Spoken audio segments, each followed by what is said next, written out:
নমস্कार বন্ধুরা, আমার YouTube channel Lakshmi সোনাতে আপনাদের সবাইকে স্বাগত। আজ আমি 2026 সালে রায় ও মার্টিনের প্রশ্নবিচিত্রায় দ্বিতীয় পর্যায়ক্রমিক মূল্যায়ন পঞ্চম শ্রেণীর বাংলা 5 নম্বর school Falakata high school HS সমাধান করছি। 1 নম্বর সঠিক উত্তরটি বেছে নিয়ে লেখো। 1 পাহাড়িয়া বর্ষার সুরে প্রবন্ধে রাভা গানটির তর্জমা করেছিলেন সুনীল পাল, দয়চাঁদ রাভা, ঐন্দ্রিলা ভৌমিক, দীনেশচন্দ্র সেন। সুনীল পাল। 2 ইউনেস্কো সুন্দরবনকে ওয়ার্ল্ড হেরিটেজ বা বিশ্ব ঐতিহ্য ঘোষণা করে 1995 সালে, 1996 সালে, 1997, 1998 সালে। 1997 সালে। 3 তোড়াই বাঁধা ঘোড়ার ডিম গ্রন্থটির লেখক কার্তিক ঘোষ, সত্যজিৎ রায়, মৈত্রেয়ী দেবী, অশোক বিজয় রাহা। সত্যজিৎ রায়। 4 মায়াতরু কবিতাটি গৃহীত হয়েছে ভানুমতির মাঠ, রুদ্র বসন্ত, রক্তসন্ধ্যা, ডিহং নদীর বাঁকে কাব্যগ্রন্থ থেকে। ভানুমতির মাঠ কাব্যগ্রন্থ থেকে নেওয়া হয়েছে। 5 শিব শব্দটিকে স্ত্রীলিঙ্গবাচক শব্দে পরিবর্তন করতে গেলে কি যোগ করতে হবে? আনি যোগ করতে হবে। শিবানী। 6 শিশু শব্দটি হলো পুংলিঙ্গ, স্ত্রীলিঙ্গ, উভলিঙ্গ, ক্লীবলিঙ্গ। শিশু শব্দটি হলো উভলিঙ্গ। 7 সংস্কৃত ভাষায় দুটি বোঝাতে ব্যবহৃত হয় একবচন, দ্বিবচন, বহুবচন, কোনোটিই নয়। দ্বিবচন ব্যবহৃত হয়। 8 গাছে গাছে ফুল ফুটে আছে। এখানে গাছে গাছে হলো সর্বনামের দ্বিত্ব প্রয়োগে বহুবচন, বিশেষ্যের দ্বিত্ব প্রয়োগে বহুবচন, একবচনাত্মক শব্দযোগে বহুবচনের উদাহরণ। একবচনাত্মক শব্দযোগে বহুবচনের উদাহরণ। 2 নম্বর নিম্নলিখিত প্রশ্নগুলি অতি সংক্ষেপে উত্তর দাও।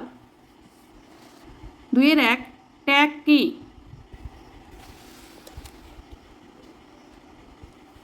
দুটো ছোট নদী মিশবার ফলে একটি ত্রিভুজখণ্ড তৈরি হয়, তাকে ট্যাগ বলে। 2 বনের পরীর কাছে ফণিমনসার দ্বিতীয় দাবি কি ছিল? বনের পরীর কাছে ফণিমনসার দ্বিতীয় দাবি ছিল যে তার পাতাগুলি কাচের পাতা করে দিতে হবে। 2-3 পাহাড়িয়া বর্ষার সুরে প্রবন্ধে কোন কোন উপজাতির কথা আছে? পাহাড়িয়া বর্ষার সুরে প্রবন্ধে মেষ, রাভা, টোটো, গারো, লেপচা উপজাতির কথা আছে। 2-4 জুঁই ফুলের রুমাল কাব্যগ্রন্থটির লেখক কে? জুঁই ফুলের রুমাল কাব্যগ্রন্থটির লেখক কার্তিক ঘোষ। 2-5 শূন্যস্থান পূরণ করো। 2 রকমের হুতম প্যাঁচা, একটা বোধ হয় হাড়ি চাচা।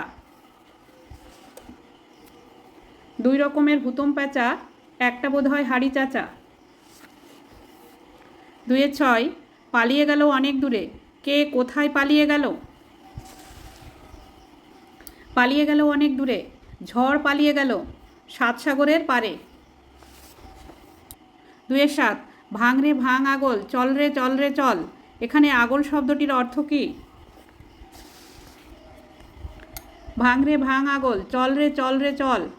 এখানে আগল শব্দটির অর্থ প্রতিবন্ধকতা। 2-8 একবচনের রূপ দ্বারা বহুবচনের অর্থ প্রকাশিত হয় এমন একটি উদাহরণ দাও।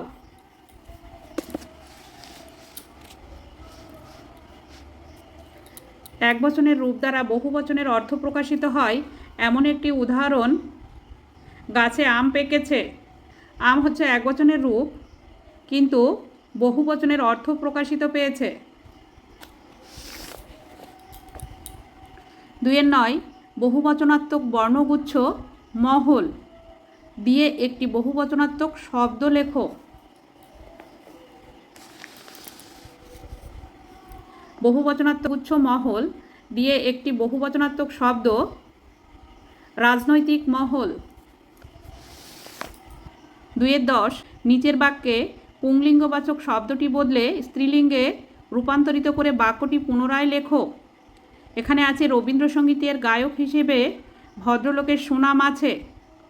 এটি স্ত্রীলিঙ্গে করলে হবে রবীন্দ্রসঙ্গীতের গায়িকা হিসেবে ভদ্রমহিলার সুনাম আছে।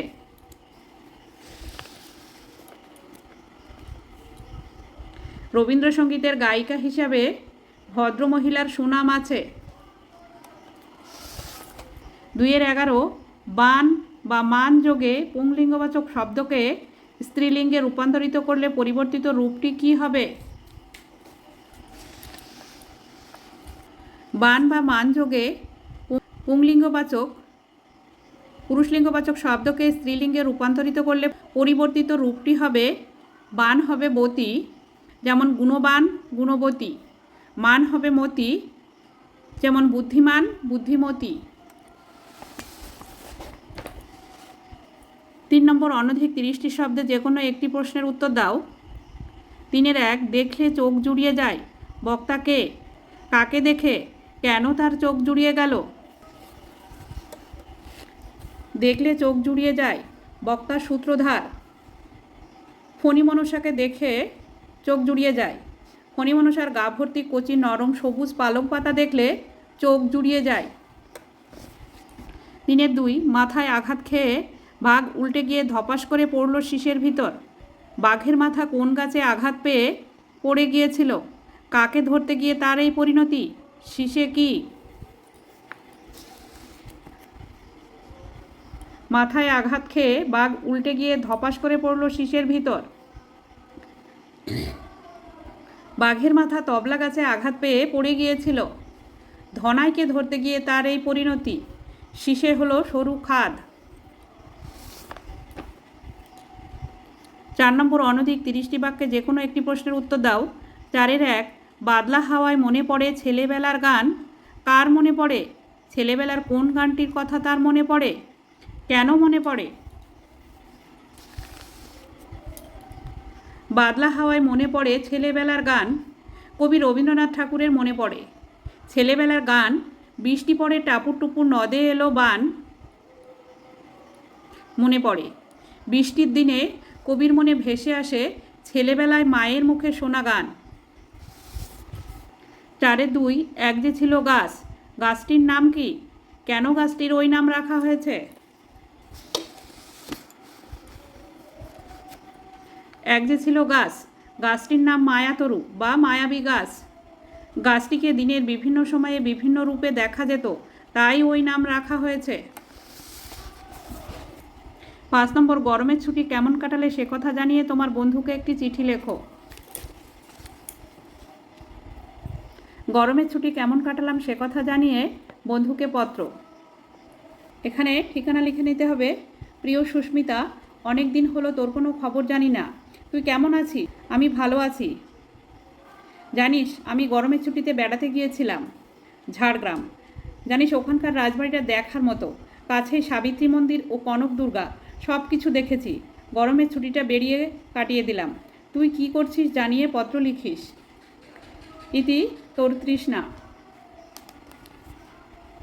সুমিতা ধর, 33 নবীনচন্দ্র দাস রোড, কলকাতা 7,90,000। বন্ধুরা আজ এখানেই শেষ করছি। ভিডিওটি ভালো লাগলে লাইক কমেন্ট ও শেয়ার করবেন এবং চ্যানেলটি সাবস্ক্রাইব করবেন।